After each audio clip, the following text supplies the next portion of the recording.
you guys are just about through your time in Etaf. At the end of last session, you left Adravir, which is the capital of Etaf, where you joined some druids for their sort of summit. And Kiva, you made good diplomatic inroads with the people of Etaf, and you guys participated in their sort of fortune getting ceremony tradition. And then you stayed the night and you headed out, and you've now come down south to the coast, and you have a little bit of a beach day after all your time in the thick of the woods. And in order to head to Althala, which is your next stop on your journey around the continent, what you guys are aware of is that nearby where you guys are at the coast, you'll be able to probably convince someone fairly easily to grant you passage on one of the trade boats that goes between Etaf and Iridor and Althala. That's one of the more built up and more traditionally civilized parts of Etaf, are these port areas where trade occurs. Great.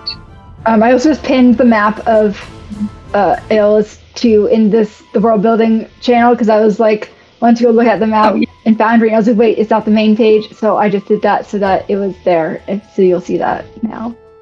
I didn't need to announce it out loud, but I felt like I should. You're good. Yeah. I'll take us over there now as well so we can look. You guys are down along the southern coast of Etaf here, and you're just going to pop right over to Althala. So like and then once you're on Althala, travel skip, then? Yeah, probably. Unless y'all want to... How detailed roleplay do you want to get on this trade ship? Or unless you... No, it's I know you thought about pirating off to Azai. That's true. Yeah, I did kind of joke that might happen at the end of last week. Is this like an overnight trip on the boat? I believe so, yeah. Okay, so Kiva does just sort of claim the captain's quarters for herself, not really realizing that that's maybe not kosher. Well, I have terrible news for you. It's not a fancy enough boat to have a captain's quarters. But like, there's probably there'd probably be like a nicer stateroom, right? It's not really, like, this is a sort of chill, commoner trade boat. Like, it's not like a merchant ship. This is somewhere between fishing boat and merchant boat. Well, Kiva just tried to do that, and then, or expects to do that, and then is surprised that there is no, like, royal suite appointed for her, because every other boat she's been on has had, like, designated, specially designated quarters for her, and or just, a normal-looking bedroom-ish, as far as a boat can have, for her when she travels on them. Oh, sweet spoiled princess girl. I do think during the boat trip, Aspen tries to teach Jeff like tricks, like sit, and I do think it goes horribly. Roll animal handling? Aspen. And I'm gonna... Not an animal person. The How DC did I is crit? gonna... What? Oh, did you? Because you privately rolled that. Oh, dang it. Sorry. Reveal that ish. Sorry. Alright, I was about to say that the DC was gonna be higher because Jeff's never been on a boat before, but that's not gonna matter. Jeff has never been on a boat before, but he is very much having the dog sticking his head out of a car window. He loves the feel of like the air moving, and he loves the sea. And he's having such a great time. And also, he's sort of a captive audience because you're on a small boat. So you are very much able to teach him a trick or two. Pick 2 tricks. Pick 2 simple tricks. I feel like sit and shake because he thinks that makes Jeff a fancy lad to be able to shake hands. And he's right. Jeff can sit and shake. I feel like Jeff needs some accessories. We need to get him like a bow tie. I think there was talk of getting a service dog vest tailored for him. Yes. I do. Jeff does have. I think there have probably been multiple flower crowns / floral collars that are in various states of decay and wilting from the adventures and times in which he has made various other people flower crowns. Mm-hmm. But it's probably a little brown at this point. Amazing. Amazing indeed. We love Jeff. We do love Jeff. Fancy boy. Fancy boy Jeff. Oh, we gotta come up with a royal title for Jeff too, since everyone else has ones. That's part of the court. That's super cute. The court of stories. That's what we decided, right? Yeah. Yay. I feel so like a real DM now that the party I'm DMing where I was like a party name. I don't know why that's the threshold. Alright, so after, I would say I've completely forgotten, I'll be so honest. At some point, I knew what the like scale of my map was. It's been a long time since then. And I've forgotten, and that's okay. Unless it's on this piece of paper. Unless it's on this piece of paper, I'm just gonna make something up.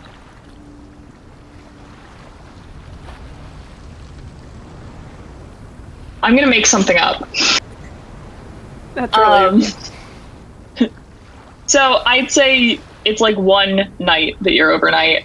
And then the next morning, not super early morning, but morning still, you arrive in the port in Altala. And this is immediately a little more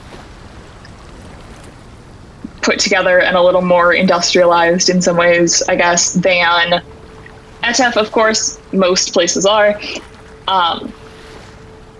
This port area where you come in isn't quite a town still. This is sort of more of a transit area and more just a port where merchants come in and out on their ships. But you are officially in Aldhala, which is exciting. Yay! God, we're in our third province-ish region country of the campaign. Look at us. Also, I said fourth. The difficulty of knowing what to call them has plagued me this entire time. If they have different, then it would be countries. I've been going nation more than country because somehow that feels less. Yeah, but whereas like in Prismara, I call them regions or provinces because they're still all one shared government overall. Yeah, I've done region a couple times too because I think that is better about not implying any particular formality of governance. Yeah. But also, I said 3, but I slipped up and said 4 because in my heart we have been to Iridor, even though we haven't. Both of you have been. Yes, that's what I mean. In my heart we have. The horse fields live rent-free in my mind. I'm so excited for open mic night. But yeah, look at us. making moves. Yay!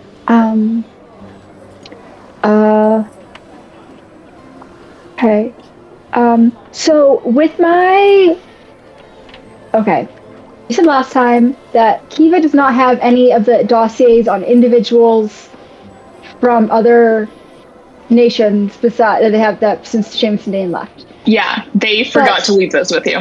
But I do have sort of the overall itinerary still, like of knowing like where I'm supposed to be and when. So where are we supposed to be going? Am I aiming for Ivergard? You're aiming for Ivergard. Already. Great. Yes. So So Arcaray was a stop that would not have initially been on the itinerary. Originally, the itinerary is probably like the capital, or as much as the capital is, of each region. And Keltier is the capital of Ayakoa. Arcaray, you convinced Seamus and Dane essentially that would be a good stop to add because that tournament was happening there, and it would be a good sort of cultural networking, whatever opportunity there might be, important people there, whatever. It was actually just because you wanted to go participate, and that's okay. Yes. But mostly your royal itinerary is traveling to all the capitals. Great. And did they happen to arrange transportation from this port to Ivergard in advance for us? You bet they didn't.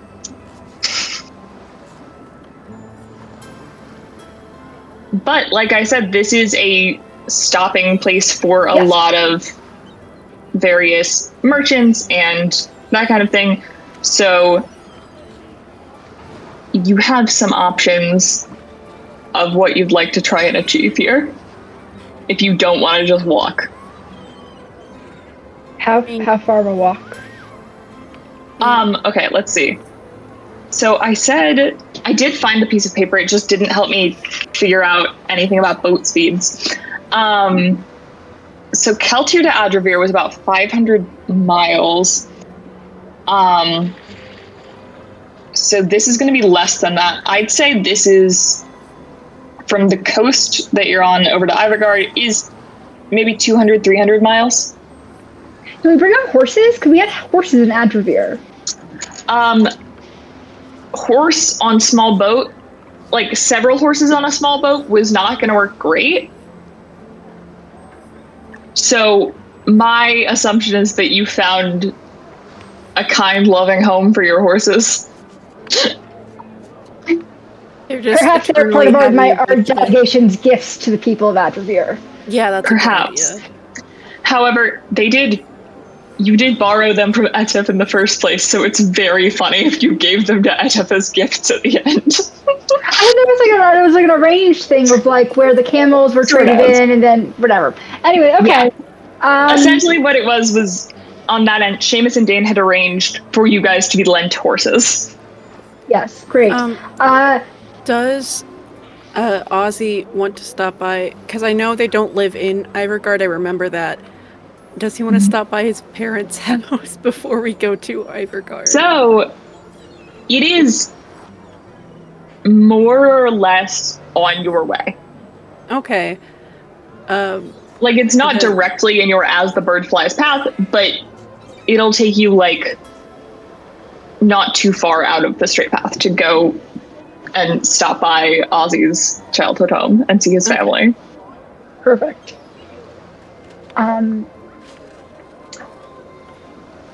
I think that when they get off the boat in this port, it's like Kiva does like look around, expecting to have like the same sort of level of like in our world, it's like the person at the airport with the sign, and just sort of like waiting for the people to come and waiting for someone to come and be like, yes, we're here next to like take care of you.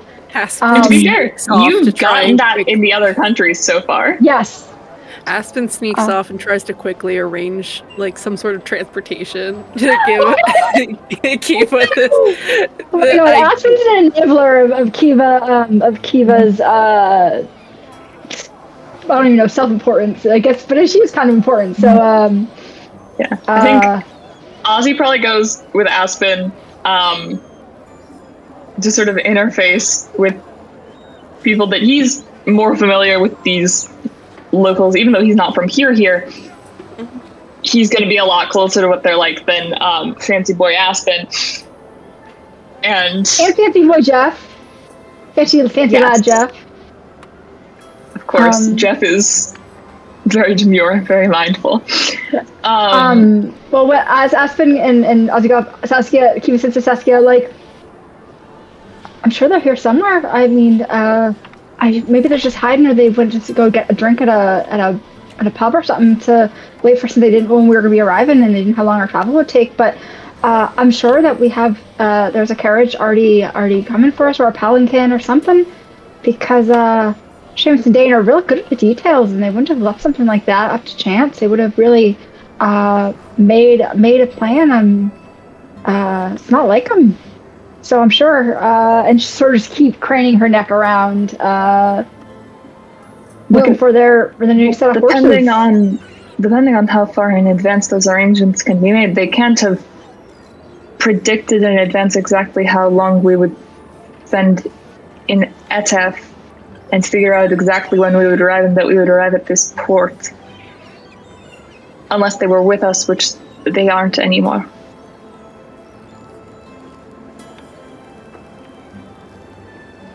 I'm not trying to tell you you're wrong. That was like a southern accent. I'm not saying you're wrong, but you don't quite have a sense of how royal things go. They really do like to sort of be exactly on the schedule.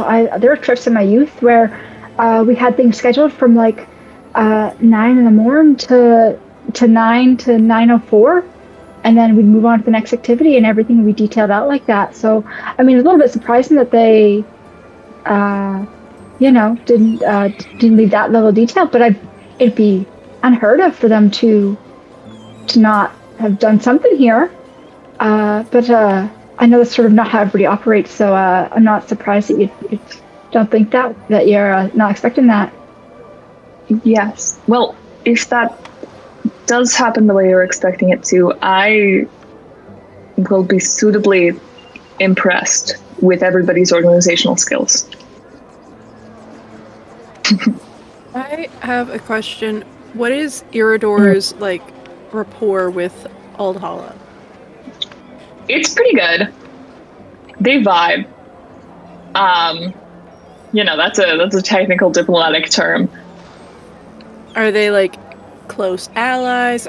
I guess, is Iridor have bad blood with anyone?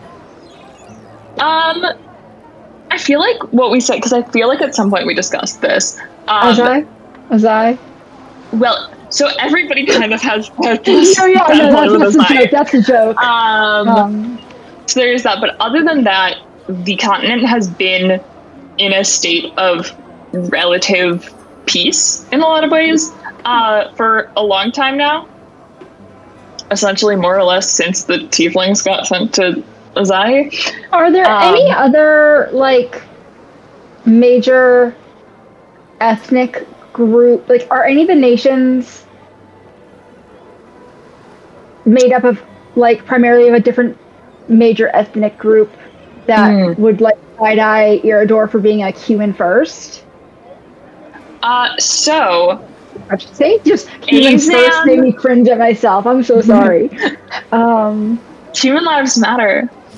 Azan is very much primarily Elven.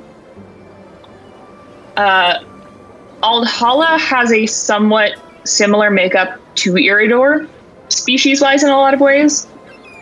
So Aldhala is also primarily, and this is also just a continent-wide statistical thing of the more humanoid races are more common statistically across the continent.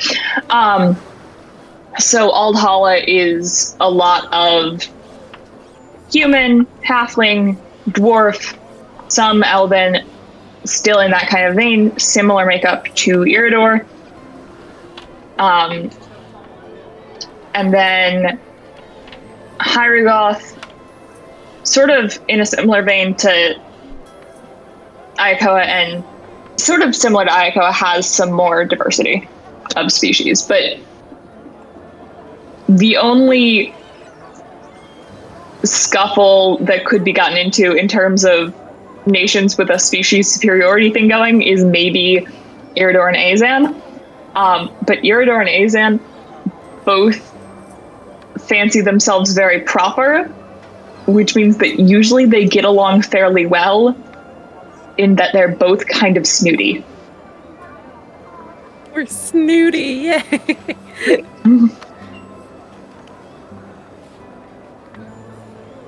And I would say after those two, Aldhala is perhaps the next snootiest. Just in terms of, and also I guess part of the snootiness scale here is also very closely tied with the scale of how much of a like very stereotypical fantasy location it is in a lot of ways, I guess. Oh, I had another question. For background info. I feel like I'm associating in my mind Aldhala as being more religious just because Ozzy's from there and sort of that's where his things are. But is it that just sort of that focus is because of Ozzy, or is it more overall like more of a religious place than like Ayakoa was? I'm trying to like Iridor, maybe there being like a sort of main god of Iridor, but not really like it being like a super religious place either. Yes. So with Aldhala, the Tavinian or the Tavinian sisterhood is very prominent. They are sort of very much grounded in Aldhala culture, but there's a lot of worship of other gods too. Like Ozzy has his bond with Petra and all of that. So it's close-ish to having like a state-sponsored religion, but it's not really that, because the Tavinian sisterhood are not like actually in any sort of political power in Aldhala. They're just very prominent in the culture in the way that in some places the government would be. And you would know that the sort of governmental structure of Aldhala is... hang on.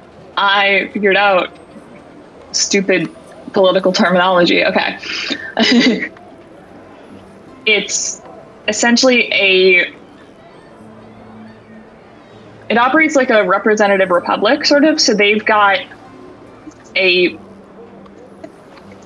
Senate that is made up of representatives from across the nation of Aldhala, with a chancellor that is elected within that Senate.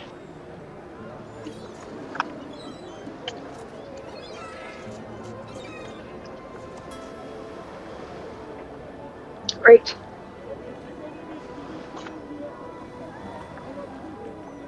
Okay. So, I guess Aspen and Ozzy come back with their people in tow that were definitely always supposed to be there waiting for us. Found him! See, Saskia, I told you! Yes. For sure. Those people look like they were here just for us. Aspen does, like, whisper in Saskia's ear, like, subtly, like, they definitely weren't. We had to go find some. I picked up on that. Oh, good. Okay. Yeah.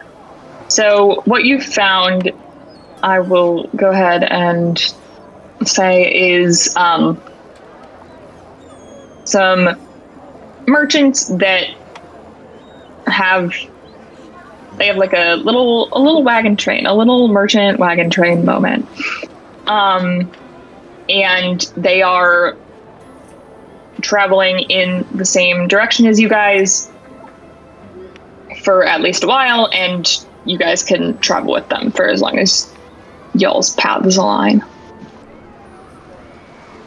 Wonderful. Perfect.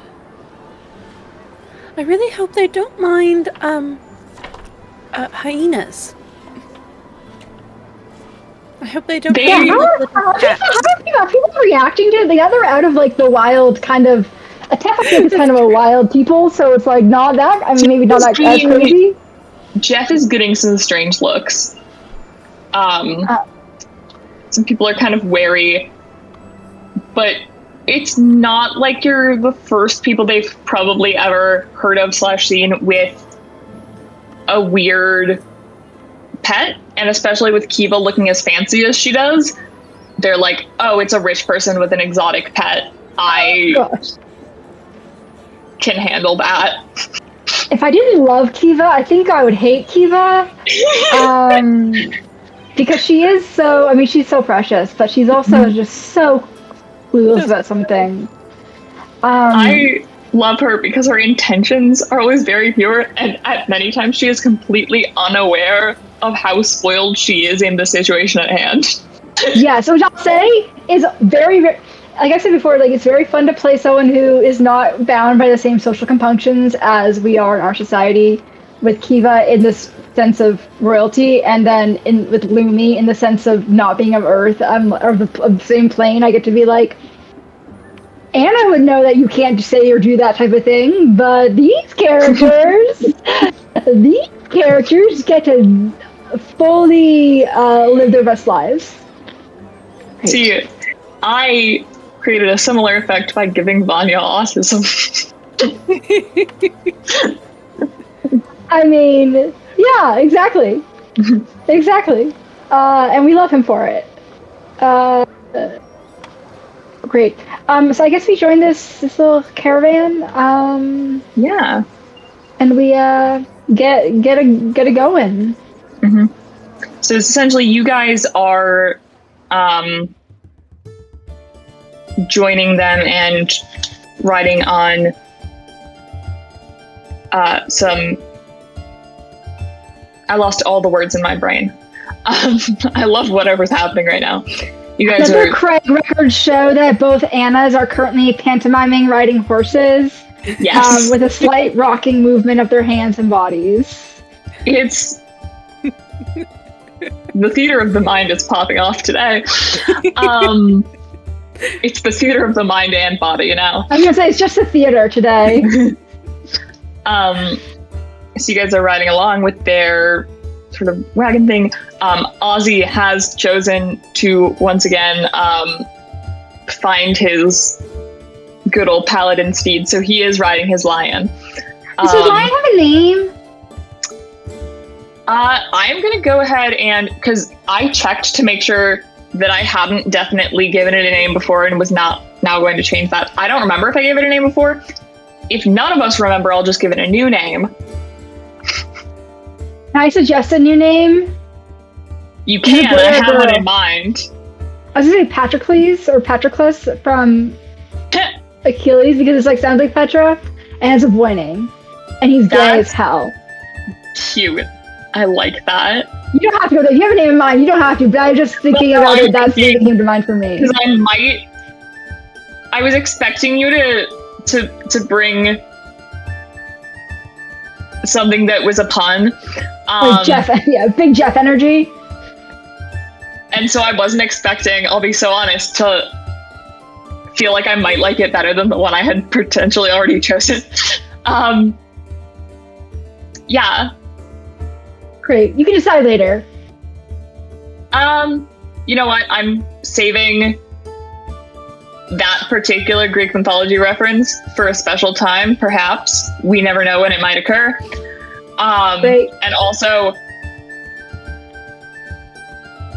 I gotta spread my Greek mythology references out in this campaign. So valid. So the lion's name is Gideon. That's familiar.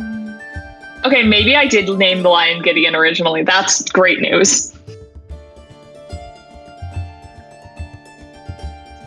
Yeah, part of my decision process there was literally me sitting and thinking, okay, what's the density of Greek mythology references you will be encountering in the near future, and where do I need to sprinkle more in later instead?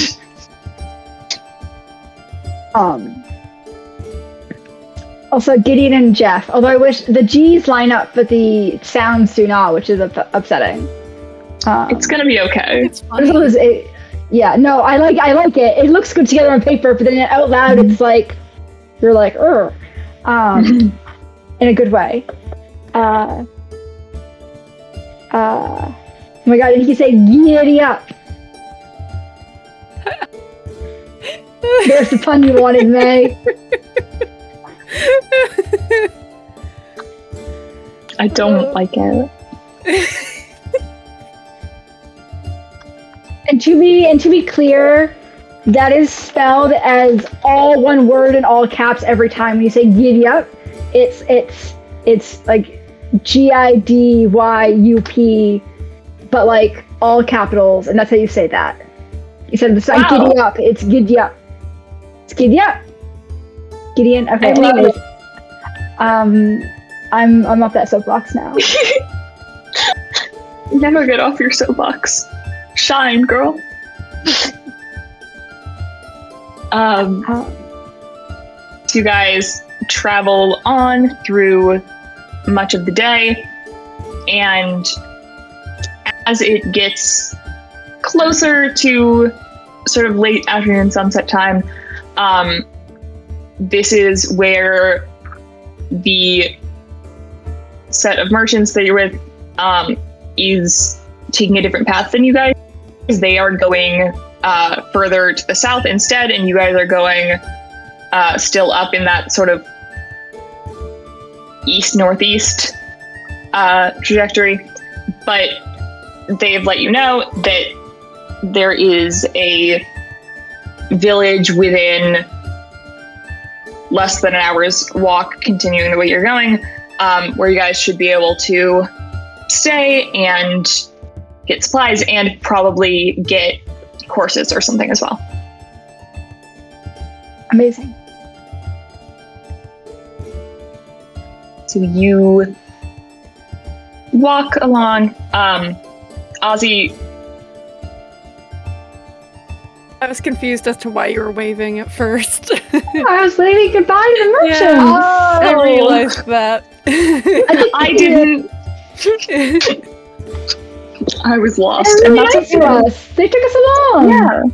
Yeah. Ozzy stops riding his lion now that everyone's on foot, so that he's not just like miles ahead. And you guys walk for maybe 30-40 minutes more,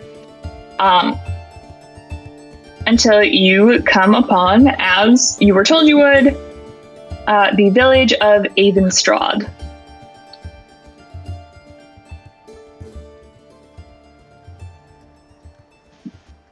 You walk into Avonstrad, which is sort of a small town village. And based on the size of the village and sort of the buildings you see about, it looks like it would probably be a village of a few hundred in population.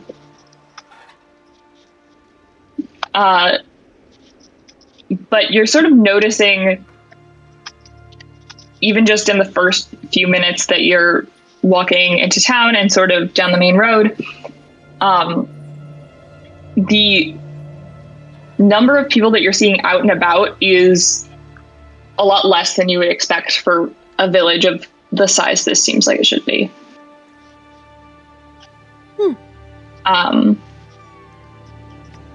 And as you're noticing that and looking around, you're seeing that actually a lot of the houses look kind of abandoned or dilapidated. Some are in various states of kind of overgrown, both the yards and sort of some of them vines creeping up the house itself. Ozzy. And If we turn to Ozzy and be, Ozzy, is this Evansrod usually pardon the language, but lifeless? I mean, I've never actually been to Ivanstrad before. What good are you then? Ouch.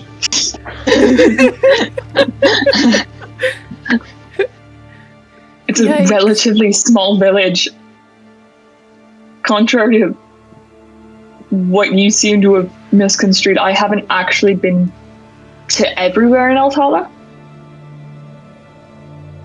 Right. Well, it's not very helpful then, but guess I understand.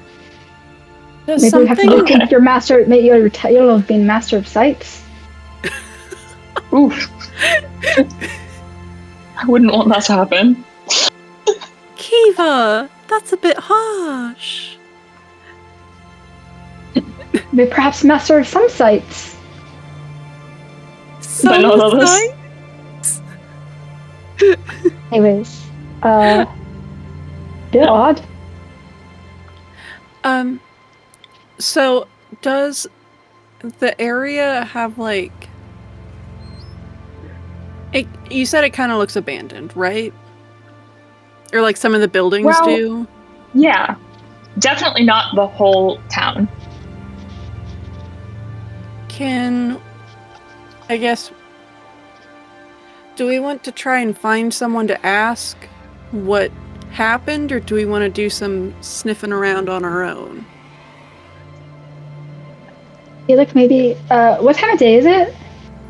It's late afternoon, early evening. I think we'll have to find somewhere to board for the night, so perhaps we start there and do some sniffing once we've secured lodgings.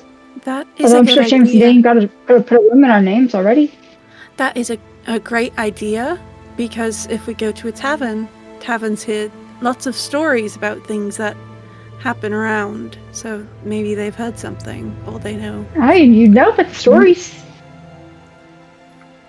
I Because mean, you tell them some a lot of them. stories. But Well, there's right. I mean, some- you know about stories and where they'd be. Oh. That's what I mean. Oh, yeah. It's your thing. It's your thing. Yes, it is. That makes it sound Right? like it's actually not his thing. It is. It is. Yeah. Actually, maybe we'll have to rethink your title too. God. Best friend of the princess. But yeah, that's the one. That's the one You know, that's there's changing. like there's a playful punch that maybe is a little harder than would Asa would otherwise want to feel, but Can I it's take keep one us a hit point playful of punch. damage? Yeah, if you want. I'm Don't gonna take a point of damage from that. Just to rub the arm after maybe. Ugh. Oh, I think it's gonna bruise in the morning. So you guys go down to sort of the main street, and along there you do find a tavern. It is named the Bee and Bugle. The Bee and Bugle. That's so cute. Thanks. My girlfriend helped me pick from my narrowed down list of 3 potential names for this tavern. Your girlfriend did a good job. I'm sure the She other ones did. were just as good, though. They were solid. I might use them later. We'll see. More taverns will probably appear in the campaign. Tavern in D&D? No. Crazy. Crazy. Listen, you've stayed in relatively few so far. I've kept you away from them. It's true. Great. We go in and get some rooms. All right, so you go into the Bee and Bugle, and there is a halfling woman sort of bustling about, wiping down tables and things, and she looks up as you enter. Oh, good evening to you. How can I help you all today? We were looking for some rooms to stay for the night. Well, you came to the right place. It is quite the lovely establishment you've got here. I was wondering, some of the buildings looked a bit, beaten up, a little empty, I suppose. Is there, and I love a good story. Is there a story behind it? I suppose I'm not sure there especially is.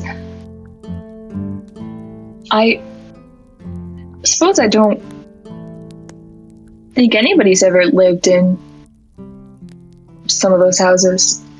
Is this what I think it is, May?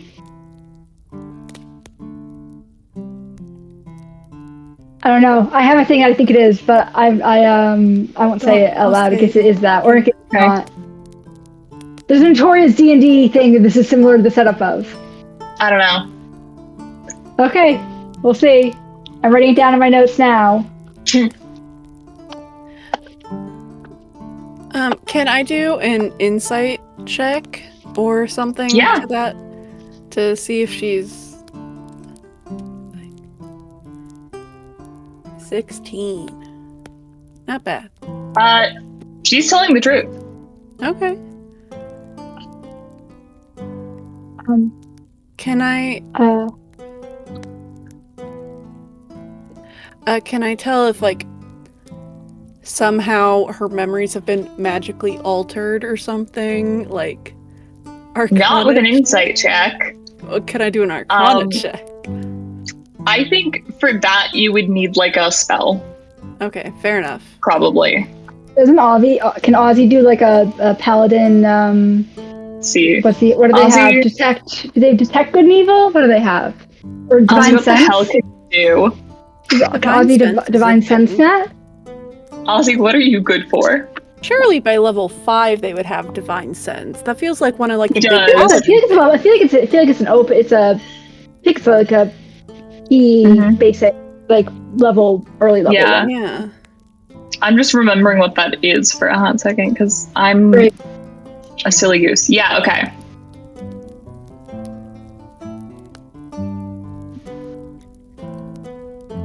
Just like Kiva, I'm sitting here trying to remember what Ozzy's good for. Oh. Yeah, he doesn't sense anything untoward. Including any desecrated spaces. Including any desecrated spaces. Right. Right then. We'll just take the room. The Well, rooms, actually, and then the bedroom of the couple next door. Yikes. Yes, well, welcome to the Bee and Bugle. I'm so happy to have you. Rooms are 5 silver a night. How many will you be needing? we'll take the 2 best, please. All right. Well, aren't 2 of them better than... I don't know that 2 of them are any better than any others. But I suppose some people might assume the best ones would be the ones that are right at the top of the stairs, so you don't have as far to walk past other doors. Unless you'd prefer the ones further away. You can have whichever 2 you'd like. Yep, You seem a woman of discernment. I am. We'll take the 2 at the far end, I think, of the hall, so we're not disturbed by the stairgoers. Lovely. And she goes and grabs a couple of keys. And tomorrow morning, make sure that you come down and don't leave without getting some breakfast, because my husband Welby, I'm Harriet, by the way, my husband Welby makes a breakfast that is just to die for. He was a little And gnome woman, right? Halfling. Halfling. And it's fully included in the price of your stay. Well, we wouldn't miss it then. Looking forward to it. Excellent. And can I ask, what's a fancy lady like you doing here in Little Edenstrad? The country. All the countries, really. Ooh. Bit of a tour to meet the people and maybe find a husband or something. Ah, well, that sounds lovely, my dear. I've got to warn you, I've already got the best husband there is, but you'll probably find a lovely one as well. How did you meet your husband? We were actually sort of school sweethearts growing up, actually. We used to, hang out behind the schoolhouse at lunchtime. That is so sweet. And you grew up here in town, in Evenstrad? Yes, I've lived my entire life in Evenstrad. My husband, Welby, and I live now in the house I grew up in with my parents.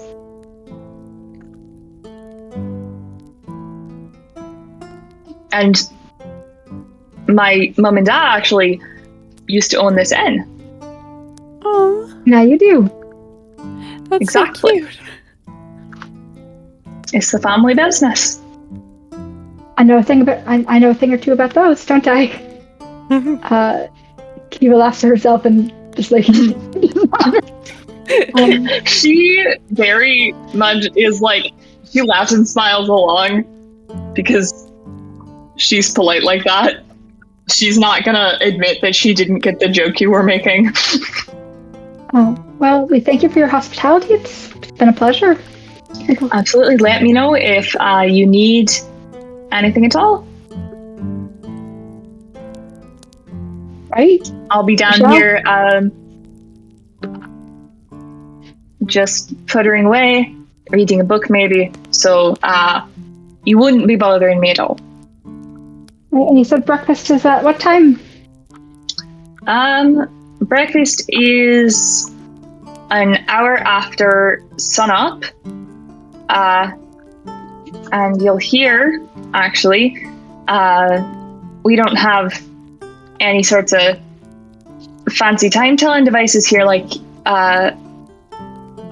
you might be used to wherever you're from, but we do have a lovely bell ringer named Amos, and he'll be ringing the bell on the hour every hour, so that'll help you keep time. Hi. Sounds brilliant. Friends, I think we'd like to go explore the town then. See what it has to offer. Yes. Of course. I bet you'll have a lovely time. I'm sure we will. And I guess in D&D you don't really have to go to your room to put your things down because you carry everything you own with you at all times. But you can. We can check out the room, see if there's like bed bugs or anything like you have to do. Yeah, we go check for bed bugs. No bugs, just beds. Yay, Great. just beds. Great. And then I guess I guess me and Saskia will share this one. Does that make sense? Or me and Aspen, or me and Aussie? I mean, I don't really care, but I just thought the girls and the guys, the girls and the boys. It's a Freudian slip. And the Freudian was Anna. Intentional funny. Well, I would say it's a Freudian slip for either Anna or Kiva. As far as I'm guessing Kiva. The girl, yeah. I mean, I think, yeah. Does that work? Honestly, thank God Ozzy's blind, because Aspen is probably like, got that Irish blood in him, or like Irish equivalent. So he's just like so blushy, red as a tomato. so vibrant on his pale ass skin. Wow, Aspen, your heart's going really fast. Are you okay? I'm fine, just doing jumping. No, Aspen's supposed to be proficient in deception. He has expertise in deception. I'm gonna give you another go at that one. In non-rolling scenarios, expertise at deception means you get to try again if your lie sucks.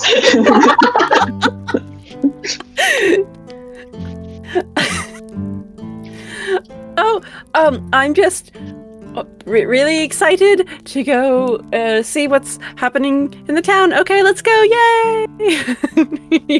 He goes. Right then. He's like, as we walk out of the tavern, Hugh turns to Princess like, how do you think the town bell ringer knows how long is hours then if they don't have any clocks here? Do you think they just sit there counting the whole day? I mean, I've heard that that's what monks, not all monks, but the really ascetic monks do as well, as they literally just count. So I bet that guy just counts. That's what a way to spend your days.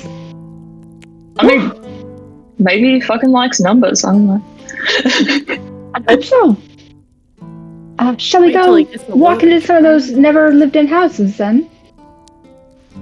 Sure. Or maybe he's got a sundial. I don't know. Sundial makes more sense.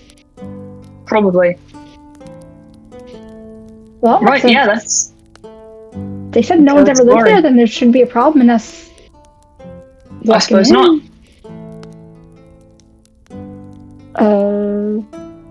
And anyway, you probably have diplomatic immunity or something anyway, right?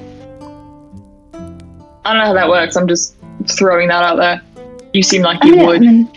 Eminent domain and all that, maybe. But yeah, okay. I do kind of have I do also have a bunch of letters of a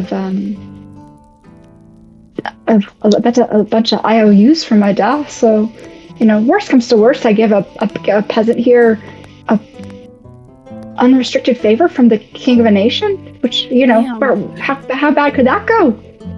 Perfect.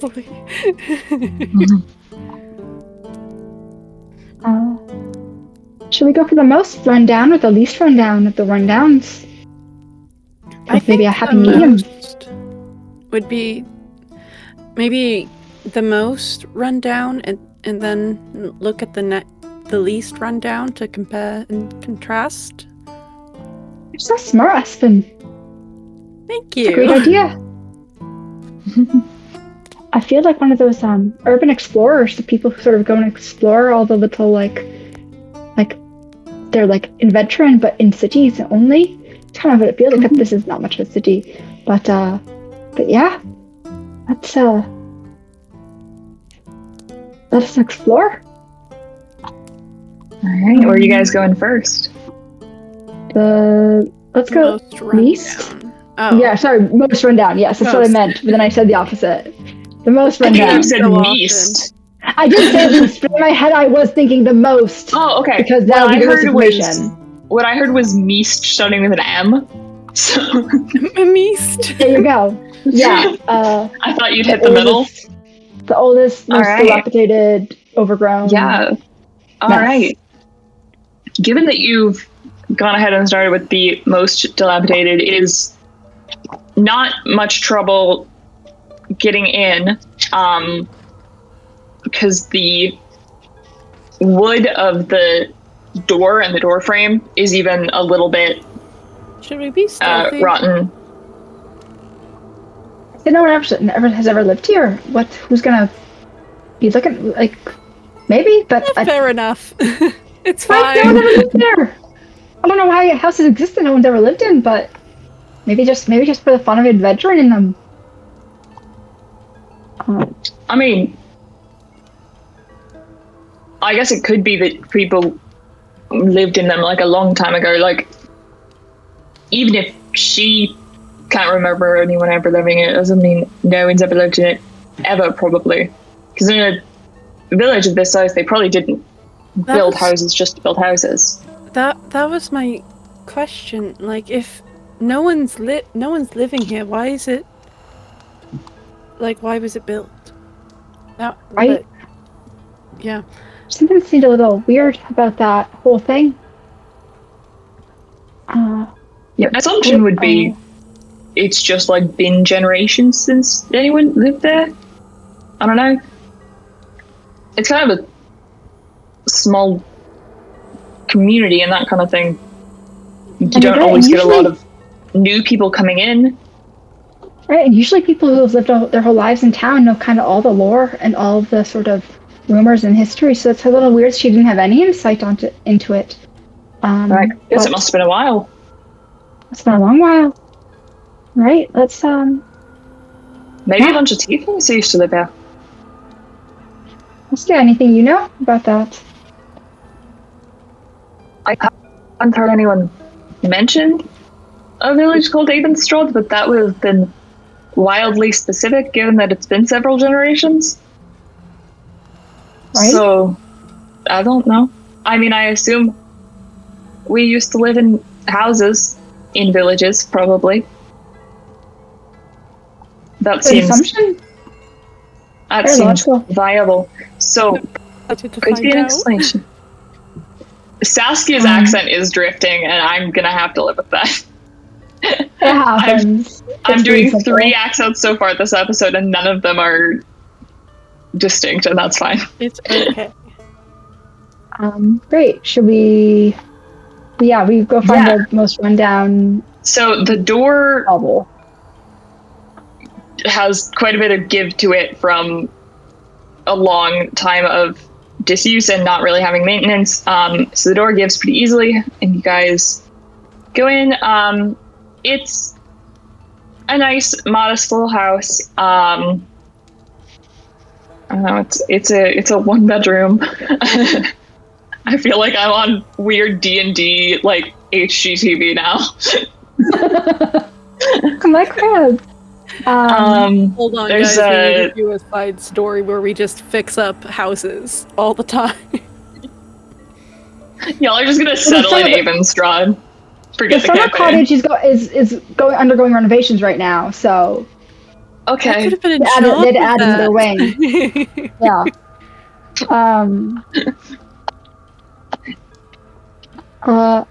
Are there any signs of are there any indications of who the former occupants might have been? Yeah. Or so there's occupants? Yeah. So it's definitely very dusty. And definitely the inside matches the outside in its state of disrepair.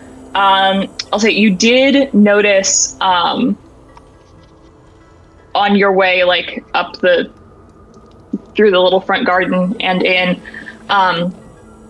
you did notice hanging on sort of their little front gate, there was a sign that you were just barely able to read what used to be paint on a little wooden sign hanging on the gatepost that said the Chamberlains.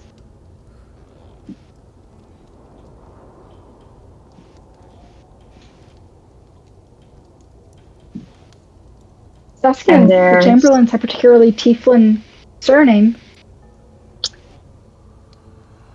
I don't think I know any Chamberlains.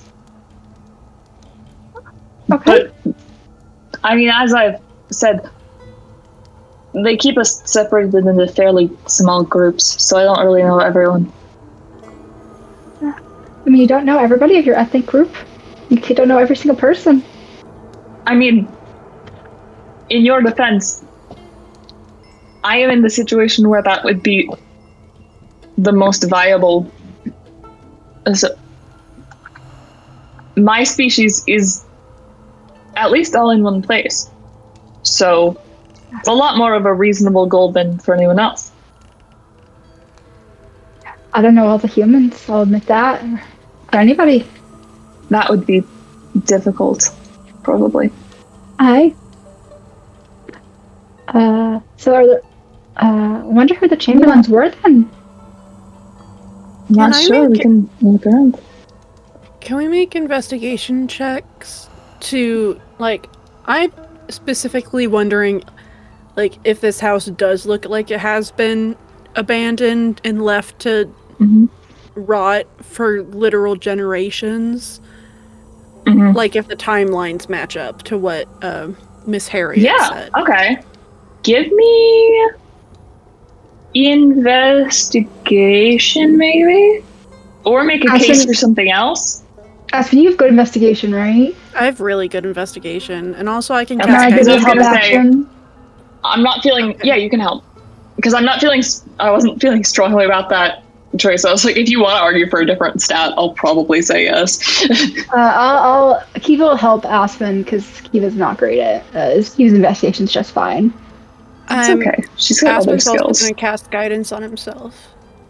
Cute. Loading up on the good skills. God damn. And thank God we did. All right. Okay, never mind. Not that bad. That's pretty darn good. I sound so good at things sometimes.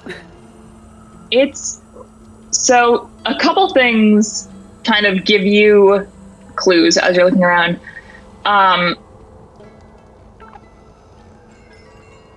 Brain. Okay. Random things rattling. Okay. First of all, you open up a cabinet in the kitchen, and there is the stuff that's still in that cabinet is definitely long spoiled. But some of it is still vaguely recognizable as used to be food. And as you guys sort of go further into the house, you open up the door into the bedroom, and there's a yowl, and flying out past you comes this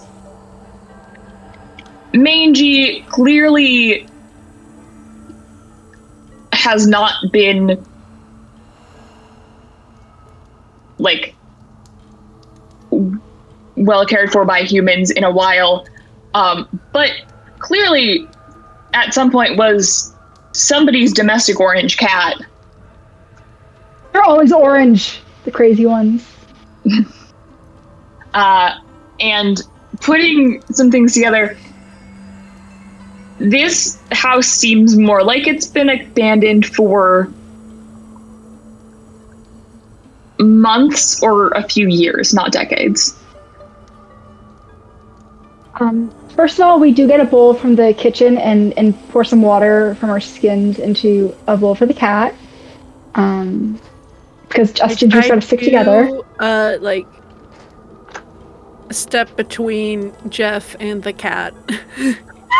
Yeah, they had a very, like, both of them were bristling up sort of standoff. Jeff, and there was some hissing and shake hands with the cat. Does a cat have, like, is there like, a special bowl in the cabinet that has a name painted on it? Is there any indication of this cat's name? You know what? Yeah. The cat's name is... You name the NPC, so I said, what's the name of this cat, though? Hang on. The cat's name is Theo. Wait, I lied. Yeah, no, the cat's name is Theo.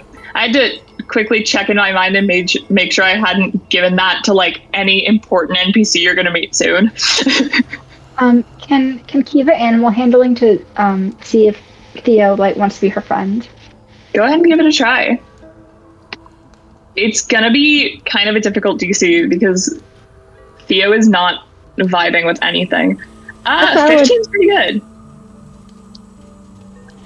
Wait. I just put up some water. I find some like jerky from our packs and put that somewhere. Theo, when you get down Theo's bowl. Wait. Hold on. I think the thing he had. God damn it! Where is it? Roll table. Where is it? Let me look at it. I know what for the next 10 minutes. Yeah, what for the next 10 minutes to do with wisdom or charisma? Can I okay, Aspen is going I would like Aspen to use his special bardic where he tells a little tale if that's still okay. Cat check? Yes. Cat check. For the next 10 minutes, whenever the target makes an intelligence, wisdom, or charisma check, the target can roll an extra die immediately after rolling the d20 and add the extra die's number to the checks. The extra die is the same type as your bardic inspiration die, which is still a d6 at the moment. Because it's just been sitting there. And I don't know what to do with this. So amazing. Yeah, I find a little bowl, I put some jerky into another bowl, or I try to hand feed some jerky and some fish jerky and some meat jerky. And also I would like to see if the room that Theo was in, if there are any humanoid looking bones, because cats are known to eat their owners if they're locked in a room and they die, which is fine because it means they're surviving. But just want to see if Theo happened to have eaten its former owners. Just double checking. Yeah. So when you get out the bowl, that it's a bit faded, but you can tell that that's Theo's name on there. Theo does seem to recognize his bowl and sort of depuffs. And over the course of about 10 minutes of you guys doing some coaxing, and Ozzy took Jeff outside, you're able to calm Theo down, and after some hard work at building rapport and bonding, he takes a little jerky out of your hand and kind of like bunts his head up against your hand a little bit. And you don't find any remains of owners in the bedroom. You do find there's a window that's partially open, so theoretically Theo has not been trapped in this room the entire time. My next question or thought was, does it look like the family might have left in a hurry when the house was abandoned? Or does it look like they were just living there like a regular family, and then suddenly they're nothing? There aren't any signs of anything like a struggle or anything chaotic or rushed, especially given the state of there was food in the pantry. The cat is still there. There's a mug in the sink encrusted with you don't want to know what. It seems less like they left in a hurry, but perhaps still as though they left unexpectedly. At some point, Kiva does take out her own personal special fancy rich girl hairbrush that's boar bristles and things, and does brush out Theo's manged fur. Just that does happen. Yeah. Friends, it doesn't seem like this has been abandoned for generations. It seems more like maybe a couple months, right? I completely agree. Yes. Yeah, I guess I'm officially willing to accept that this is a weird situation. So, and I mean, Miss Harriet didn't seem like she was lying to me.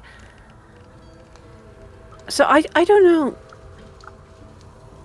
how, in a town this small, how would an entire family going missing not be noticed?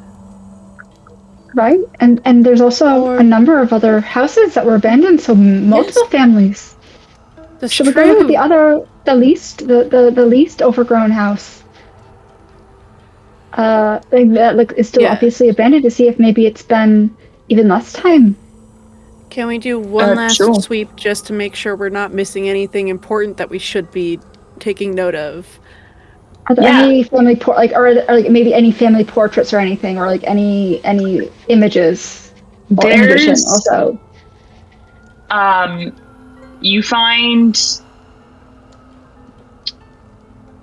You don't find any images of family. I was going through like how likely would a family in a village of this probably not, but you know. Yeah. You do find some clothes in the closet that are befitting of a common man and woman of medium-sized creature.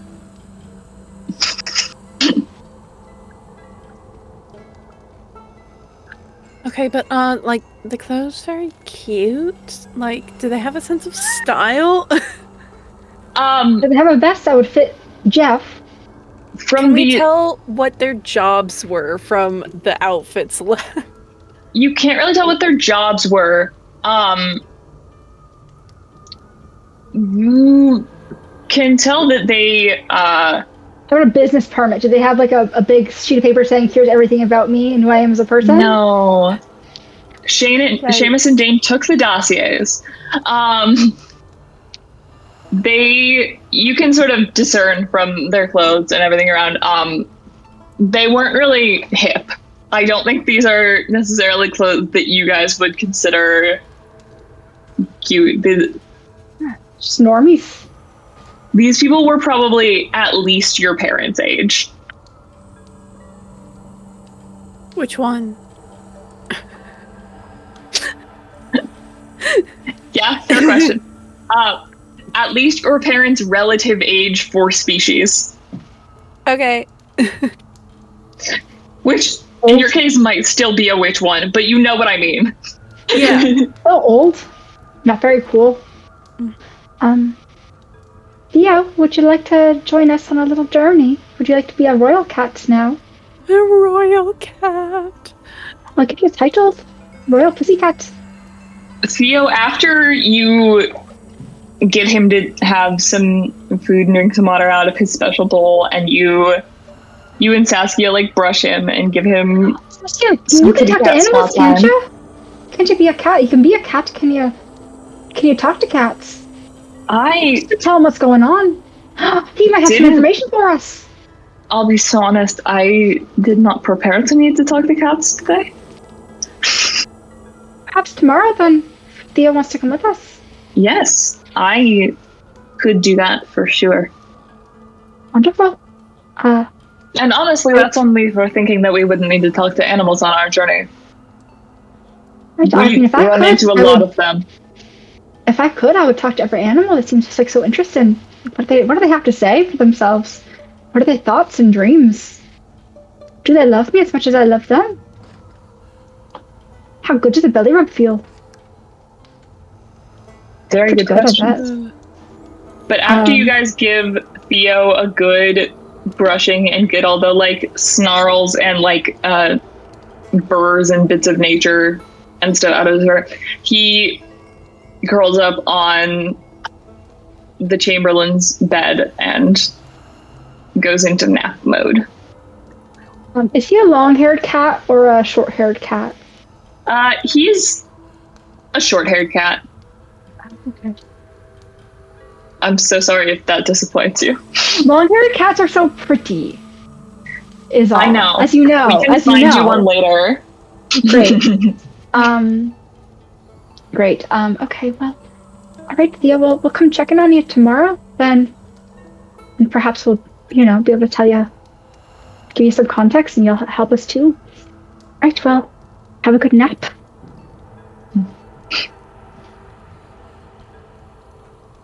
Alright. Theo snuggles deeper into his owner's pillow and for a moment purrs. We have to breaking my heart right now. Jesus. We have to find out what happened and reunite them. Theo, is I believe that is cat behavior for deeply distressed. But I don't know. It could be deeply distressed or murderous intent. I don't know. Never had a cat growing up. Or They really have a gamut. yes, that is from what I have heard. Very much so. Well, we'll leave this door open a crack into the bedroom, and maybe just close the front door behind us so we can get out the window, but not trapped inside this. And we'll fill up the water bowl nice and tall, and also pull out the jerky so that he has at least food until we see him tomorrow. Perfect. Yeah. Very good. Yeah. All right. And then we find a less rundown house that still looks What if abandoned. there's also a cat there? That'd be crazy. Oh my gosh, you figured out my plot. We might All be of turning the the cats summer. in this town are secretly demons, and they've killed their owners. Shoot, you We figured it might out. need to turn. That's actually what the summer cottage renovations are for. Is to turn it into a cat sanctuary. That's cute, and I will take it under advisement. Can there be like a multiple story like cat tree? Yes. Yes.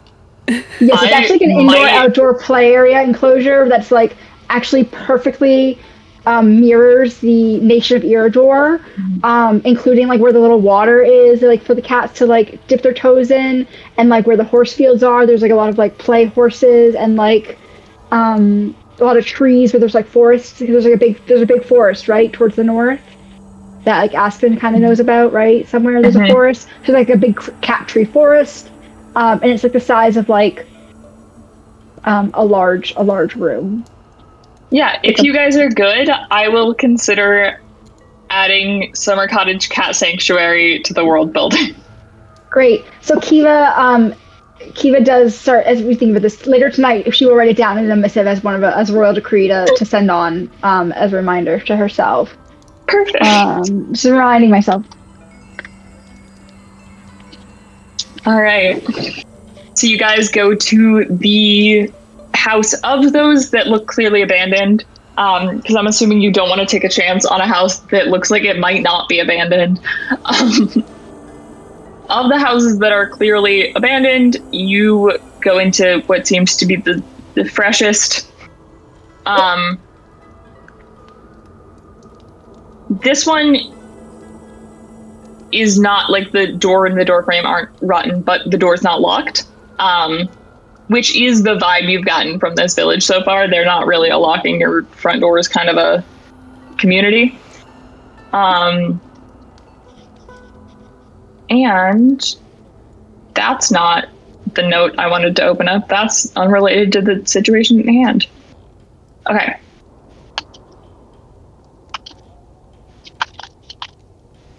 So this one does not have nearly as thick of a layer of dust over everything.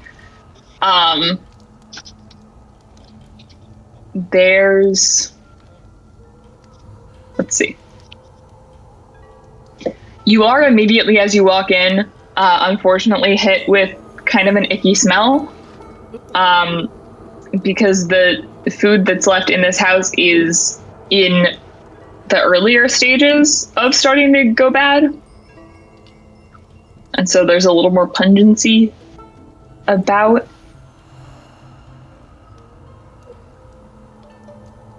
I wish I learned prestidigitation. Thaumaturgy.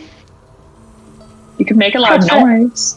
I open all the windows in the house to air it out a little. All right, you open all the windows. So with a big blast of like unearthly power to unsmell the house. Okay, yes. And then investigation time again? Sure, go for it. This again will help. Actually, Yeah. And he will also, cast guidance on himself.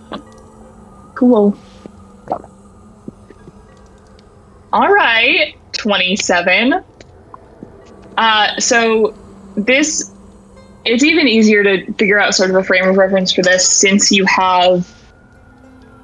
Sorry, I was smiling at my mom. You have the frame of reference you've established from the last one to sort of compare off of, and looking at sort of the state of fairly minimal disrepair that this house is in and the state that the food is in and whatever. This house has been abandoned at most a couple weeks. Do we know, like, the name of the family that owned this house? You... Also, is this house, like, the same size? Like, is it a one-bedroom like the other one was, or is this bigger? This is also a fairly small house, I would say. And with that excellent investigation check, as you're sort of looking around for things, you find a bunch of, in sort of the back of the main room, you find an easel, and next to the easel you find a collection of canvases with paintings on them, mostly of landscapes, and they're pretty, and you see sort of, you're able to read the signature that's painted into the corner of all of them, and that signature is Rosa. No. No. Thank God. Thank God. Yeah. Something bad happened. Yeah. It is Richard White. You see, I've run into a last name problem.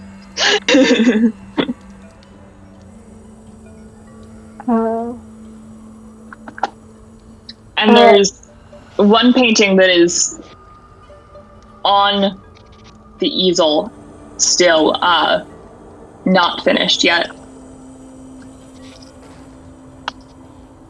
And you recognize it to be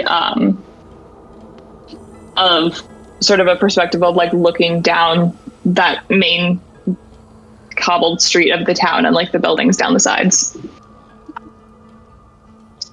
Are there more people? Are there people in the picture, in the painting? No. Richard could not paint hands or faces, so. Real. Is there any indication of anybody else, or does Richard seem like a bachelor? From what you can tell, it's just Richard. Is there evidence of a cat? Specifically a cat. Not that you find with your 27 investigation. Okay, what about, like... You investigate the blanket. You investigate the quilt that is folded over the back of the rocking chair, and you find not a single cat hair. Mm. Wow. Great cleaner then, probably. Yeah. Yeah, prestidigitation would be so good just for getting animal hair off your clothes. If nothing else. That's the most magical thing about lint roller, yes. Yeah. Or like prestidigitation stain stick. Yeah. Absolutely. I could wear white shirts and eat spaghetti. Or like bad, like healthy food tastes like bad for you, like tastes like less nutritious food. Ooh, like, that's fun. Because you can flavor stuff. Anyways, we won't get into that because it's a lot can have with prestidigitation.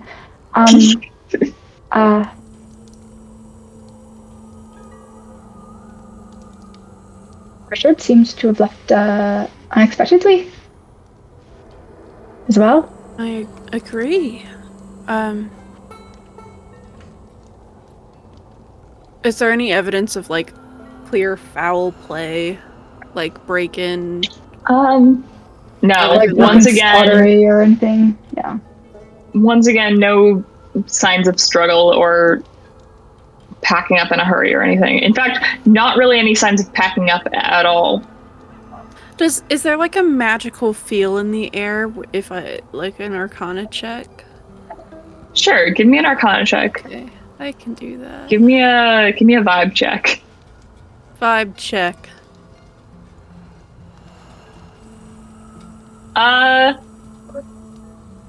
No. Okay. All you're getting is, now that the windows are open and the beginning to rot food smell has been on to disperse a little, you're not getting any foreboding vibes of magic, but you are getting the faint lingering scent of like mothballs and patchouli. Great. Aspen does use his mage hand to like bag up the rotting food and like to throw it away. Like he just takes a trash bag that they would definitely have and just starts. Yeah, Husky exists. Yeah. And actually, as you're going through, I keep being like, it's a 27 investigation. I've got to give you fun details. As you're going through the paintings and stuff, you do find tucked between some of these landscapes, there's a smaller work of art, perhaps, that's on like a piece of parchment, and it's got a tall stick figure and a short stick figure holding hands, and it says, "Happy birthday, Grandpa." Richard is a grandpa. Is it signed? Is there a name? Who is the grandchild? No. I have a bit of an idea for when we go back to the inn. I was thinking maybe we could ask Harriet about where we could find the works of the famous local painter Richard White. We're looking to add a piece to the collection and see if she knows him without mentioning the actual rundown houses. That is a great name. Yes, yeah. Great name. That is a great idea. Although it's possible these are all of his paintings right here. Possible, but you know, usually people. Let's try, yeah. Just Honestly, thought maybe it's a way of like leaving some gold and taking the paintings because this. I was thinking that as well. The other thing we could do is we could maybe just say we ran to the Chamberlains and was wondering if you could direct us to their house. We could follow up about something. Just for mission the people separate from the houses, see if that makes a difference. I feel like potentially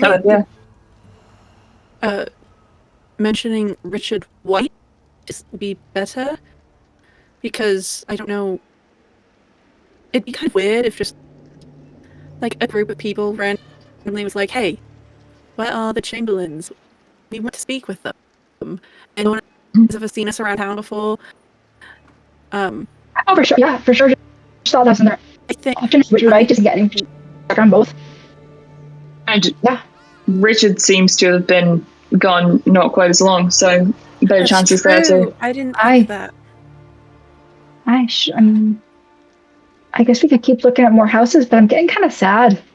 We could mention like a stray orange tabby that we've saw as we were walking around. See if that rings any bells. Maybe she might mention the Chamberlains. I think it's all worth mentioning.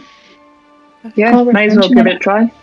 But maybe we just don't mention we were in the houses, because that'd be a little bit weird. Yes, perhaps. That does seem potentially incriminating, yeah.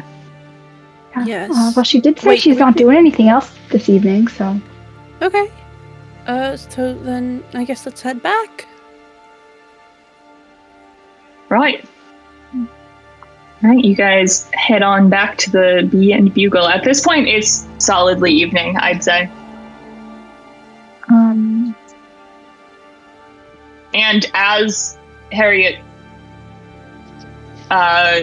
informed you, there have been hourly bell ringings by who you can only assume is Amos.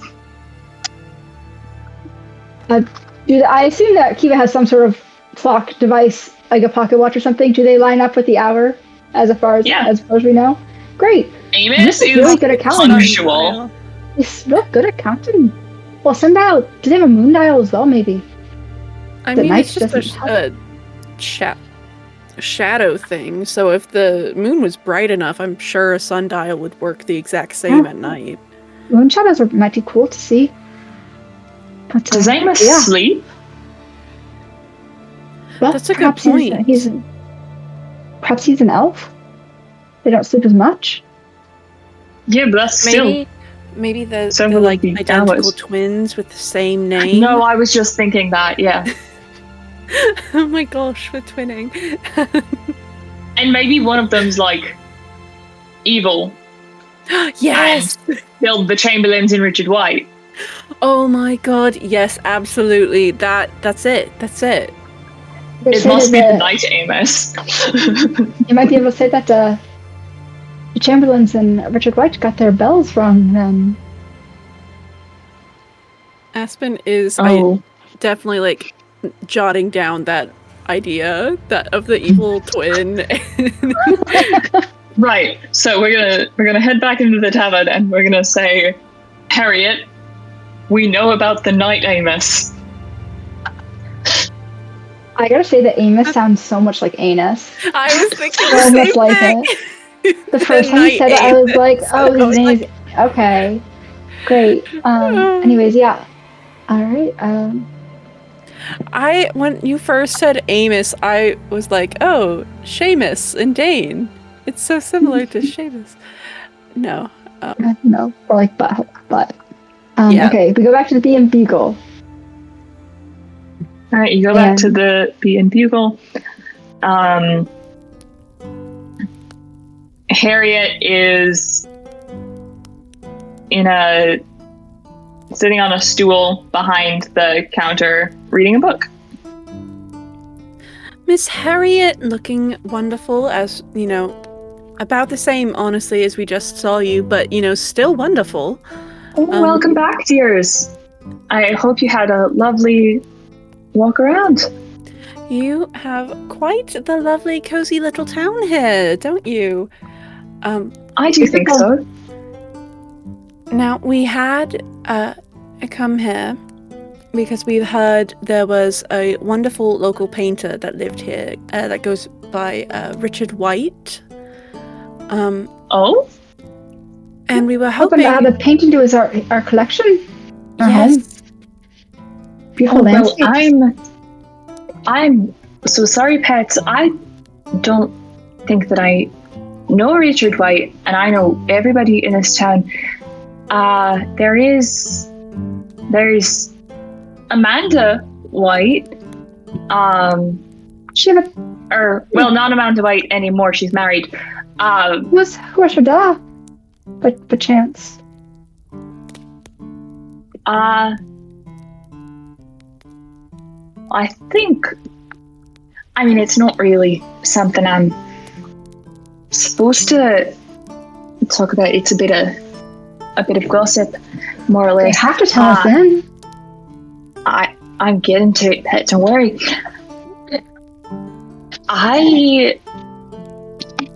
Amanda just grew up living with her mom. Her dad wasn't really in the picture. That's too bad. But if you're looking for, that's the only White family I know. Amanda's mum passed a few years back, but Amanda lives with her husband and their two little ones.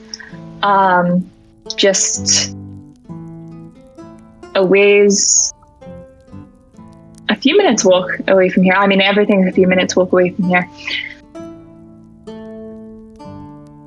So I don't know if they might have a relative that's who you're looking for, or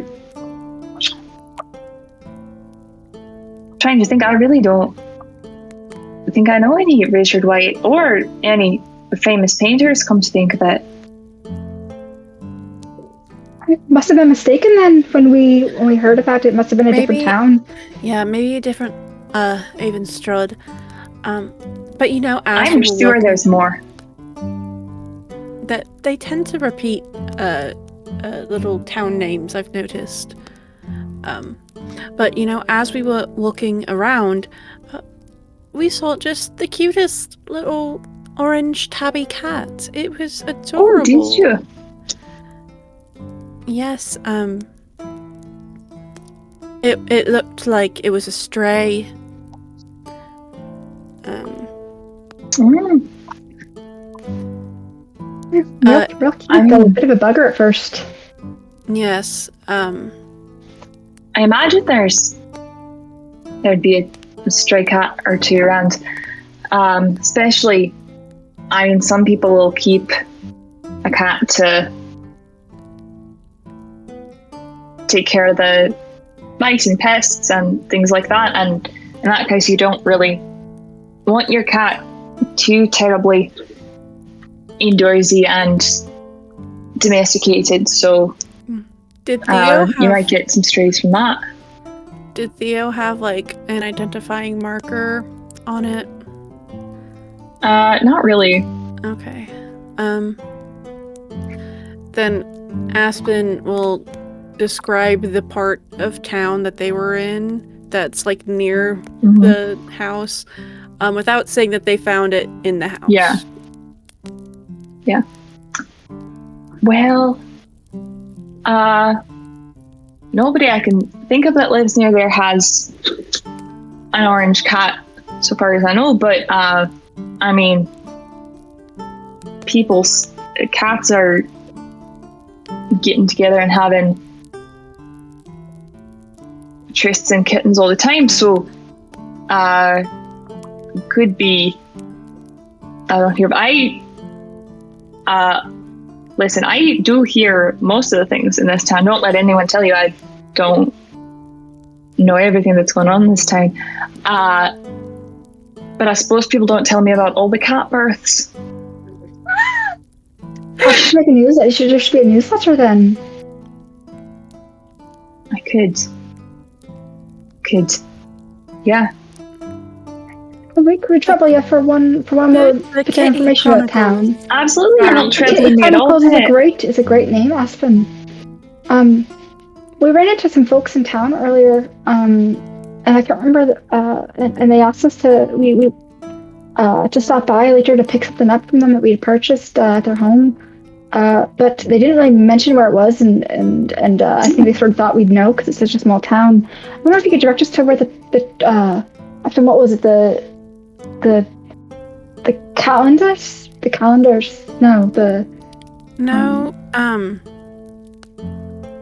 It was like a room.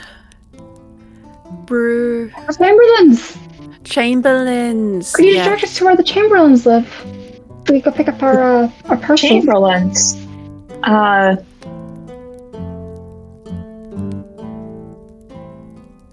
I don't know that there are any Chamberlains, and I misread. Some liars in town, I guess. Hold on, I'm thinking about it. I'm thinking about it for you, Pet.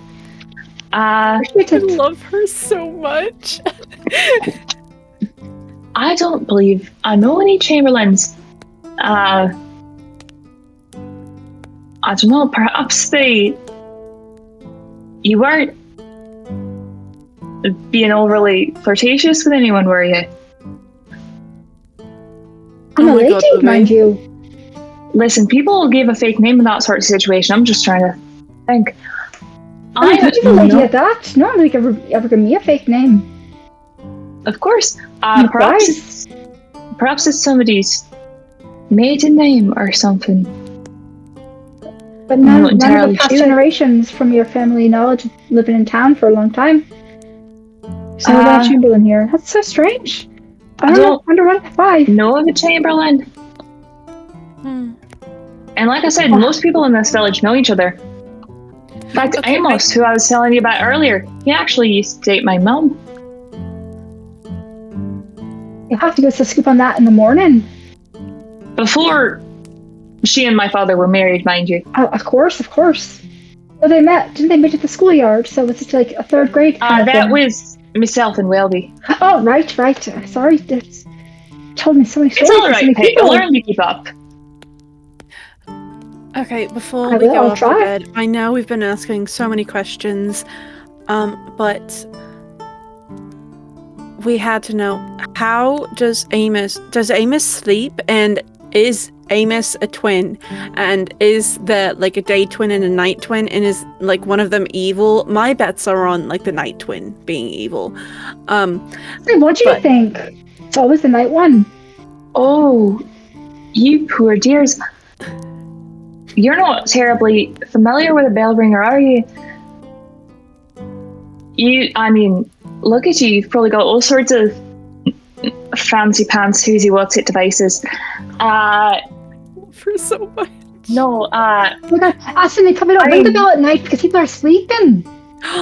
Exactly. She's learning to catch on. She's beginning to catch on. He sleeps and everybody else sleeps and he doesn't ring the bell.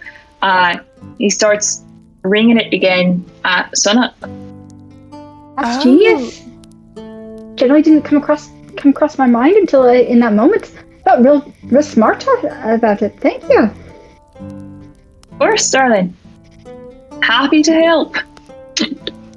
Alright, well, perhaps we could trouble you for some dinner and a spot of dinner. And of course, let me go grab you. I think we've got some stew still warm in the back. Let me go and get you all a few bowls. Is there anyone else here in the tavern? Not presently. But even if it weren't for the more strange things going on in this village, it's not really giving tourist destination. When we get the stew, can I survival check to make sure the meat isn't the missing people? Yeah. Give me a yeah.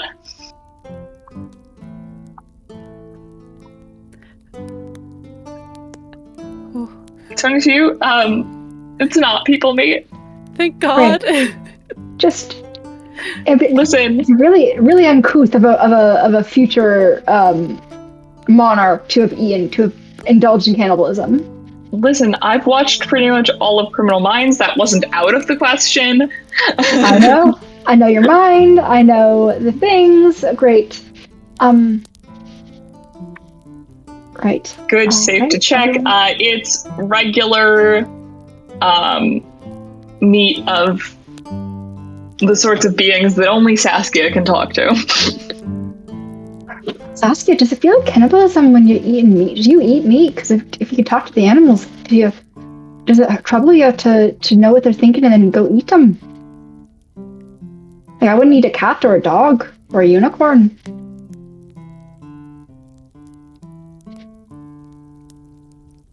Oh.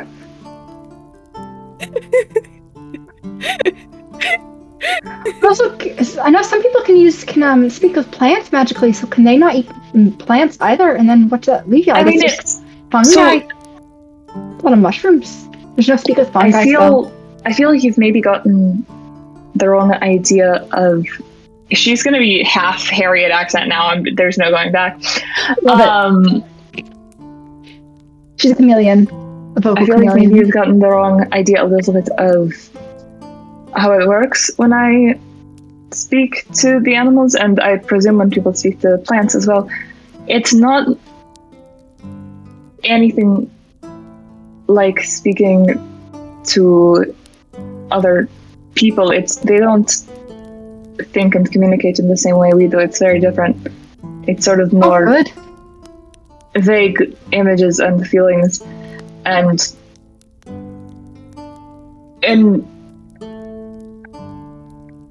I suppose the other part is growing up we sort of ate what we had access to eat. Didn't really have the opportunity for a lot of moral quandaries about it. Can I insight check to see if Saskia's been engaged in cannibalism? Yeah. Talking about moral quandaries, not having enough to eat is sus behavior. That's a pretty good insight check. She hasn't done any cannibalism that she's aware of. But with that insight check, you can tell that now that you've brought the thought into her mind, she's like going back and kind of worried that at some point it could have happened when she was like a kid. Aspen, why don't you tell us that story you were mentioning earlier about the I actually was going to tell a story because I thought Harriet would enjoy some stories from please. travels. So Aspen will then, bring Harriet over to, we've asked her lots of questions and, asked about the stories of the town. Aspen thinks, well, in return, we'll give her some stories too. So he will tell the story of a brave a giantess who faced I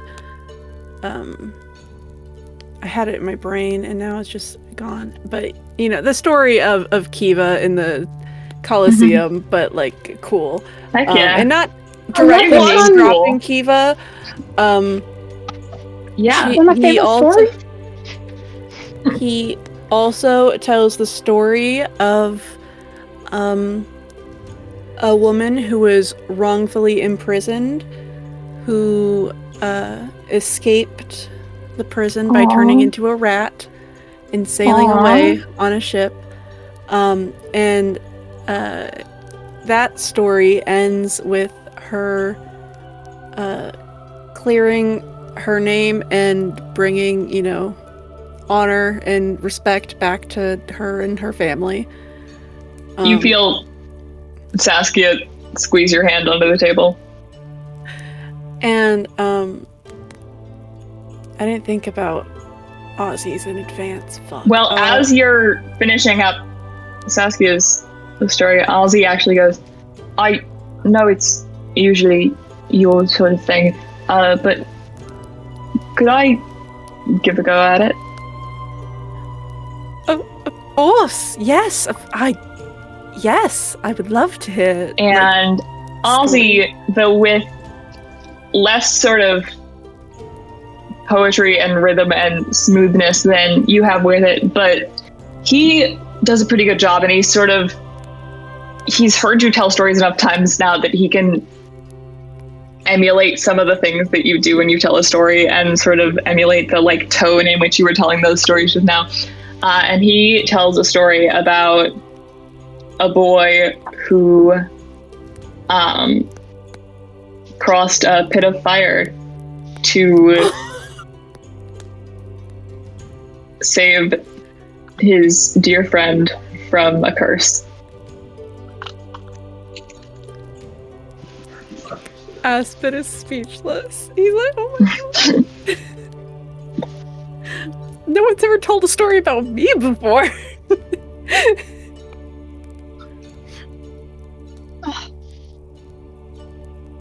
Sheesh. Beautiful. At some point during this process, Harriet did get all of you cocoa. Because which, that's as just we established last session, is it's always always in at 20. Excellent. Yeah. Yeah. Mm-hmm.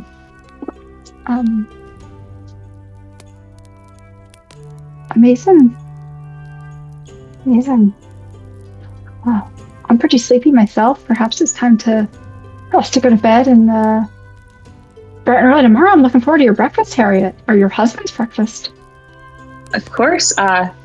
Like I said, Weldy makes the best breakfast at the very least in the town. I think in the continent. Perhaps beyond. I can't really speak to that. But sleep tight. Be cozy.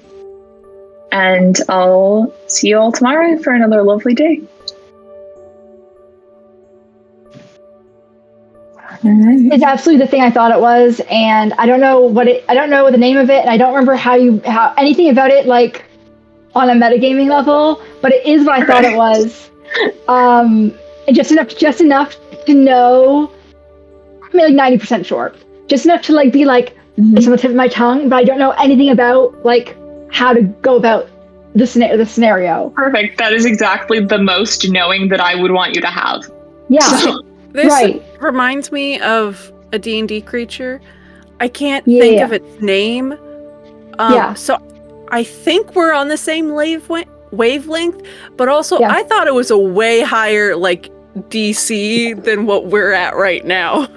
So I also am like, is it that though? So I don't know. So all I'm saying is that the scenario lines up well with the Reddit stories I read about this particular thing. And I think what's killing me is like I can't remember the adjective that's used to differentiate it from the other thing. Well, both of you are clever, so it's possible that you have caught on, and that's okay because I like to foreshadow things sometimes. Yes. Just don't pull on those threads. Oh yeah, I mean, I wouldn't look anything up, but by any means, because I'm like, I want to figure it out myself. In fact, it's just one of those things where you're like, I know, but I don't remember. This is even more fun for me, I've decided, than if neither of you had like recognized anything about it, because now I get to sit here on my high horse knowing that you guys have to consciously not pull that thread for at least a week. Yeah. All right, let's go to bed so that Harriet can be gone when we wake up. Yeah. Harriet's probably not going to be gone when you wake up. She just told you she'd see you tomorrow. And she told us that their breakfast was to die for, so either she's going to poison us at breakfast and be a murderer, or she's not going to be there because she kept promising she'll see us tomorrow. Whenever they do that, they're never there. Anytime anyone in a movie or a TV show... Isn't Ozzy immune to poison and disease because he's a paladin? It's possible. I think it's certainly later not to blindness, but I think it's a later on paladin thing. I mean, I know monks is a little bit later as well, but let's find out. I don't think it would be level 5. That's kind of early disease, to get that ability. Not poison. Okay. I knew definitely disease, but yeah. Yeah. Yeah, actually, now that you think of it, you've never seen Ozzy sneeze. That's crazy. But sneezing is not a disease. It's just a bodily reaction. And Ozzy hasn't seen any of you sneeze either. Aspen sneezes. Yeah. He still hasn't seen it. There was a lot of dust. Ozzy didn't sneeze when we counted all the dust in those houses. No. Oh, wow. His immune system is too powerful for that. He has a nose of steel, I guess. That would be uncomfortable. Yeah. Well, all right. Well, good night, friends. I'm really looking forward to seeing Harriet in the morning and having that great breakfast of her husband's. Yes. It's going to be delicious. Too. Absolutely. Sleep well, everyone. Perhaps we should go find that Amanda in the morning or at some point too. I agree. And also potentially like visit where they bury the dead. Like, I don't know if they do graveyards here or something. I think I saw a building that might have been a church, so probably in the churchyard, maybe. Yeah, because I mean, if there's never been a Richard White, but they have, but they didn't speak of the dad of Amanda White, and perhaps I am very. But then there's the card, and she has 2 youngins, so there's got to be something there. But she never mentioned what Amanda's married name is, which makes me wonder if something has happened to Amanda's husband. No, because then she wouldn't have remembered that she did mention a husband. Sometimes you just give people as their maiden names, regardless of if you've known them their whole lives. Sometimes you just think of them that way. I know I still think of my sister as a Corcomroe, even though she's not anymore, because it's too strange. But anyways. All right. Well, we'll make a plan in the morning over the delicious breakfast we promised. Yeah. Yes. And I mean, at the very least, we've determined that if we have any questions about anyone who is definitely alive and well, Harriet does seem to be the woman to ask. She could probably tell us anything we want to know about anyone that we actually encounter. Perhaps more than we want to know, actually. Yeah, in case there is an evil twin, just not maybe Amos's. Exactly. Wonderful. And technically, she didn't say that Amos doesn't have an evil twin, just that the bell doesn't get wrong and die. That's true. Oh. So I'm still very much open to that theory. I'm just going to put it out there. Maybe the evil twin's name is Summer. Amos backwards. Selma, genius. Well, perhaps we should go find Amos tomorrow too. Just meet him. He seems like a swell lad. Yes. Real interesting sort. Unless he's counting all the time, and then we don't want to distract him. So if we see a sundial, we know it's okay to talk to Amos. We could just lend him a watch for the day, for the hour while we're there. I mean, what if that throws him off? Well, we'll figure it out in the morning. What if he's been counting off the entire time? What if we set him straight? Right. Aspen, it's okay to be gay. What? Of course it is. Set him straight. Oh, ew. This might be a handsome lad. Don't be so judgmental, Aspen. You don't even know him. Oh. Yeah, it seems like he has a solid job. Idea of making someone straight. Oh, right. Right, we're against conversion therapy. It's a bad thing. All right, and on that note. Right. Good night. Night. Night. And then we go to sleep. Yay! How many beds are there in the room?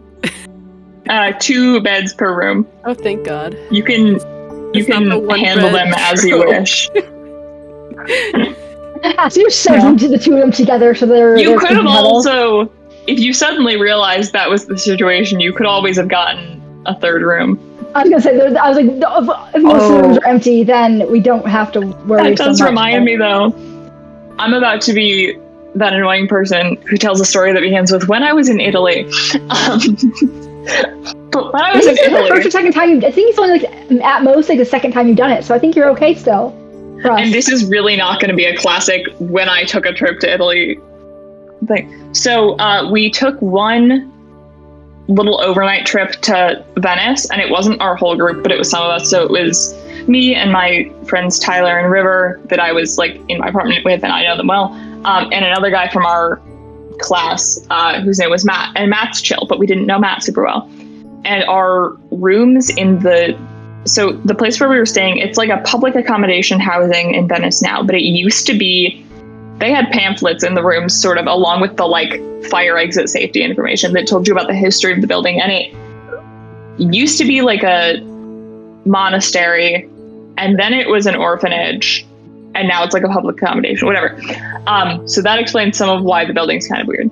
So we had been assigned our rooms in advance. River and I were rooming together, and in our room, it was fairly normal in that there were 2 twin beds in the room, whatever.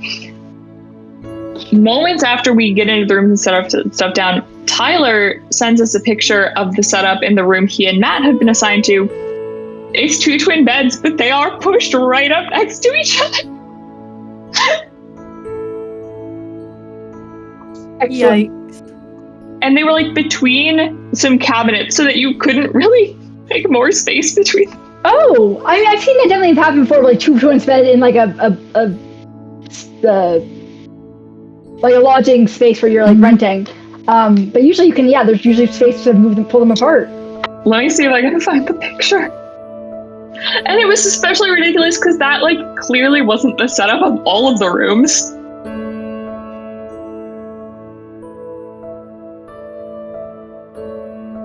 They just really wanted those 2 to be gay.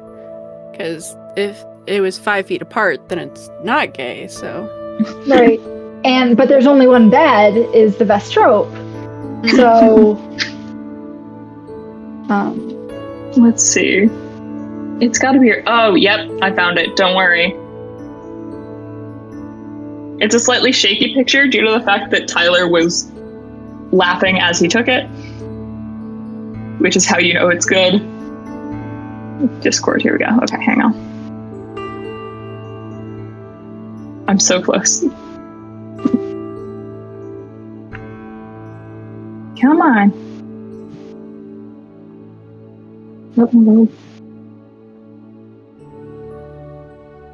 I'm so good at using my phone. Don't worry. Okay.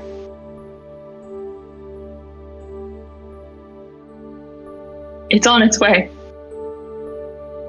I know the suspense is killing you. Okay. It is. The suspense is high. Even though I've already described it. Okay, here it is.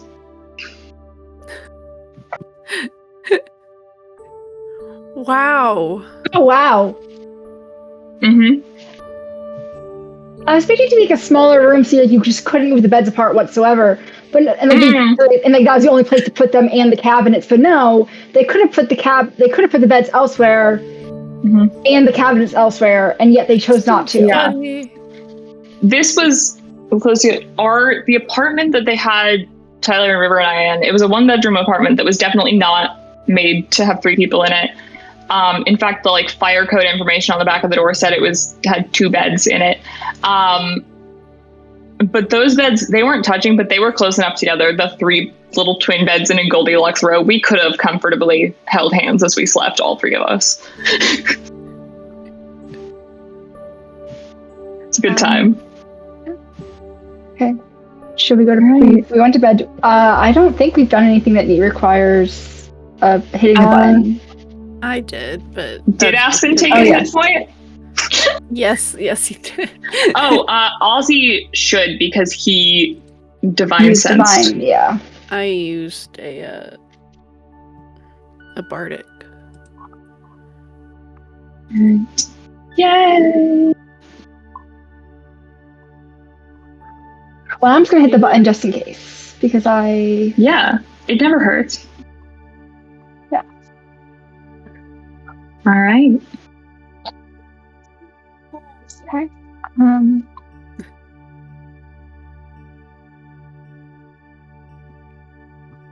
And with that, I'll let you suffer in suspense for a week.